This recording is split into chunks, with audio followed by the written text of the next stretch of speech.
នាព្រឹកថ្ងៃអង្គារ 10 រោច ខែបុស្ស ឆ្នាំម្សាញ់សប្បស័កពុទ្ធសករាជ 2569 ត្រូវនឹងថ្ងៃអង្គារ ទី 13 ខែមករា ឆ្នាំ 2026 ឯកឧត្តម សែម សំណាង អគ្គនាយកសមាគមវិទ្យុនិងទូរទស្សន៍អនឡាញសំឡេងជនពិការភ្នែក និងលោក ហឿន ស៊ីណា ជាអគ្គនាយករង បានដឹកនាំក្រុមការងារអញ្ជើញចុះសួរសុខទុក្ខបងប្អូនវីរៈកងទ័ពដែលរងរបួសក្នុងអំឡុងពេលប្រយុទ្ធតតាំងជាមួយចៅសៀមឈ្លានពានទឹកដី ដែលកំពុងសម្រាកព្យាបាលក្នុងមន្ទីរពេទ្យពពី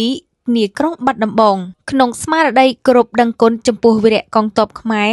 ដែលបានលះបង់សាច់ស្រស់ឈាមស្រស់ការពារទឹកដីនិងប្រជាជនពីការរំលោភបំពាន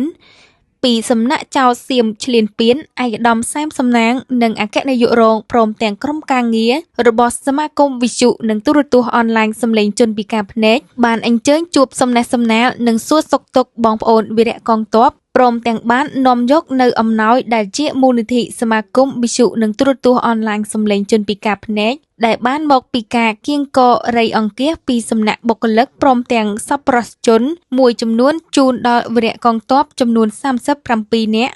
ដែលបាននឹងកំពុងបន្តសម្រាប់ព្យាបាលនៅទីនោះក្នុងម្នាក់ៗទទួលបាននូវថវិកាចំនួន 50,000 រៀលនិងឧបត្ថម្ភគ្រូពេទ្យចំនួន 4 នាក់ម្នាក់ៗទទួលបានថវិកាចំនួន 50,000 រៀល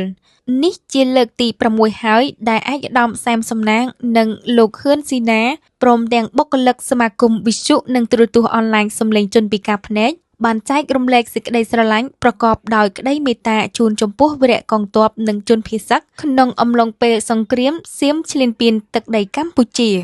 ស្ថិតក្នុងពេលវេលានេះដែរឯកឧត្តម សែម សំណាងសូមថ្លែងអំណរគុណយ៉ាងជ្រាលជ្រៅចំពោះបុគ្គលិករបស់សមាគមវិទ្យុនិងទូរទស្សន៍អនឡាញសំឡេងជនពិការភ្នែកទាំងអស់រួមទាំងសប្បុរសជនទាំងជិតទាំងឆ្ងាយដែលបានចូលរួមចំណែកឧបត្ថម្ភនៅក្នុងមូលនិធិរបស់សមាគមវិទ្យុនិងទូរទស្សន៍អនឡាញសំឡេងជនពិការភ្នែកឲ្យជួបតែសេចក្តីសុខសេចក្តីចម្រើននិងពុទ្ធពរទាំង 4 ប្រការគឺអាយុវណ្ណៈសុខៈពលៈកំបីឃ្លានឃ្លាតឡើយ